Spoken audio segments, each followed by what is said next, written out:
Alright, y'all, it's your Big Bear here. Now, we just wrapped up that apple coleslaw. It was great. Super crisp, sweet, gonna be perfect with this pork shoulder. But now, we're gonna start on that pork shoulder.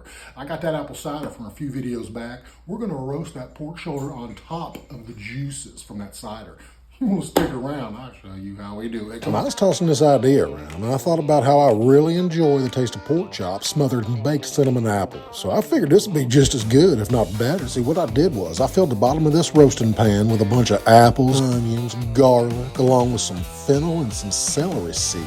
And then I dropped down in there a couple bay leaves and then a little splash of ACV. That's about the time I grabbed a big old jar of that apple cider I held back from a couple videos ago. You can use a jug of that store-bought mess if you want to, but it just won't taste as good. Nah, I'm just playing. I'm sure it's fine, because we're just going to rest this shoulder a bit. I like to score mine so there's much more surface area to season with your favorite rub. Now look here, if you season the back of your hand, it'll bounce off and stick to the side of this thing. We're going to rest some thyme and some rosemary in there, and then we're going to wrap it with foil in an attempt to trap the steam released from all those aromatics underneath. As all that fat slowly renders, it'll drip down below. And after a couple hours, I'm going to grab a sample of said cider drippings and just reintroduce them back on top of this hog.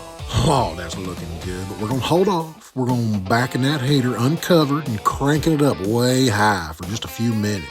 Get a little color on the outside. Now pull it, rest it, and while I strain out our drippings, we're going to mix in a little Dijon as a thickening agent. And then we're ready to pull apart our pork. Yeah, it's looking like we kept her moist, but let's go all over it with that Dijon cider sauce so we can incorporate. You ever had this combo before? I thought it was an outstanding way to kick off this year's fall season. I'm about ready to plate up our autumn-flavored cuisine. Thumb back for that apple slaw recipe while I holler at my sweet little excited girl. All right.